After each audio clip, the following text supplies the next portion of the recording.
अमेठी 2019 में बुरी तरह से हारे थे, बल्कि भाग गए थे। श्रीमती सोनिया गांधी ने रायबरेली में पहले ही हार स्वीकार कर ली, इसलिए लड़ने का इरादा छोड़ दिया और राज्यसभा में चली गई। रायबरेली में अमेठी से भी बड़ी पराजय से राहुल गांधी जी की होने जा रही है।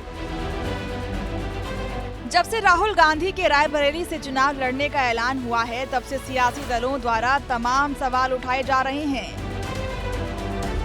कोई कह रहा है कि राहुल गांधी अमेठी का मैदान छोड़कर भाग गए, तो कोई हार के डर से राहुल के सीट छोड़ने की बात कह रहा है।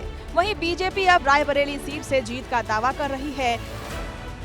रायबरेली में अमेठी से भी बड़ी पराजय से राहुल गांधी जी की होने जा रही है और यह चुनाव में बहुत मजा आ रहा है कि अब कांग्रेस के जो अपने को सर्वे सर्वा समझते हैं श्री राहुल गांधी जी वो रायबरेली में हैं और सपा के जो मुखिया हैं वो कन्नौज में हैं। और मैं मानता हूं कि हम यह दोनों सीटें तो बहुत अंतर से जीतेंगे ही, इस बार 80 की 80 सीटें जीतेंगे। लेकिन रायबरेली से राहुल के चुनाव लड़ने पर कांग्रेस पार्टी द्वारा जवाब दिया गया है, जिसमें कांग्रेस नेता सुप्रिया सिनेत ने सोशल मीडिया एक्स पर एक पोस्ट लिखकर बताया कि ये राहुल गांधी की शतरंज की चाल है, जिससे बीजेपी वाले घबरा गए हैं और अभी कुछ और चालों के इंतजार की बात कही।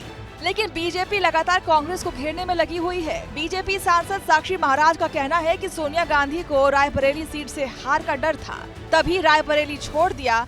वहीं राहुल गांधी को मैदान में उतारने पर साक्षी महाराज ने तंज कसा।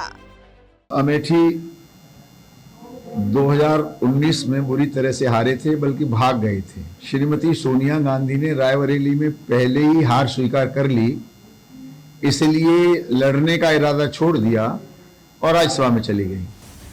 जबकि यूपी कांग्रेस के प्रभारी अविनाश पांडे रायबरेली सीट से राहुल गांधी के चुनाव लड़ने पर कार्यकर्ताओं में खुशी की लहर बता रहे हैं। उनका कहना है कि जब से ये ऐलान हुआ है, कार्यकर्ताओं का जोश हाई हो गया है।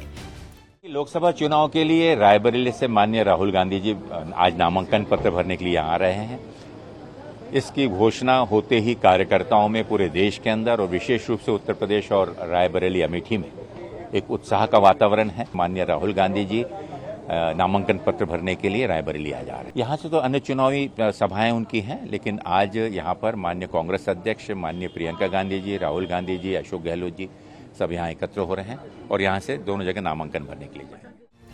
वहीं मध्य प्रदेश के सीएम मोहन यादव, जो इन दिनों यूपी की सियासत में बीजेपी को मजबूत करने में लगे हुए हैं, उनका तो कहना है कि बीजेपी ने अमेठी में इतना विकास कर दिया है कि राहुल को एहसास हो गया था कि हार तय है, इसलिए राहुल रायबरेली भाग गए। कांग्रेस पहले तो तय नहीं कर पा रही थी कि क्या करना चाहिए। पिछली बार अमेठी से हार करके राहुल गांधी केरल तक भागे थे। वायनाड से वहाँ से हार की आशंका मान करके पहले अमेठी का मन बनाते रहे, लेकिन स्मृति जी ने जो 5 साल काम किया है, 5 विधानसभा में 4 में जमानतें जब तक रही पिछले चुनाव में, ऐसे अमेठी के बजाय वो रायबरेली से जा रहे हैं। तो रायबरेली की जनता भी उनका इंतजार कर रही है कि कांग्रेस ने जितने विकास में अवरोध पैदा किया, और निश्चित हार रायबरेली से भी राहुल गांधी की होने वाली है। और प्रियंका जी ने तो पहले हार के पहले ही अपनी एक तरह से जिसको हमारी भाषा में कहते हैं कि रण के पहले रण छोड़ हो गई, तो किसका क्या। वहीं अमेठी से इस बार केएल शर्मा बीजेपी की स्मृति ईरानी को टक्कर देंगे। प्रियंका गांधी चुनाव नहीं लड़ेंगी। मतलब साफ है कि राहुल गांधी के अमेठी से चुनाव लड़ने की आशंका के बीच अचानक से रायबरेली सीट से चुनाव लड़ने पर कांग्रेस को सत्ताधारी पार्टी ने बुरी तरह से घेर लिया है। पर अब सवाल है कि राहुल गांधी इस बार रायबरेली से जीत का परचम लहराकर बीजेपी का जवाब दे पाएंगे या नहीं, या एक बार फिर कांग्रेस का दूसरा गढ़ भी अमेठी की तरह छिन जाएगा।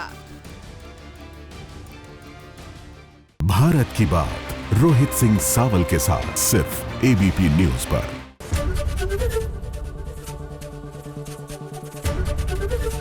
एबीपी गंगा, खबर आपकी, जुबान आपकी।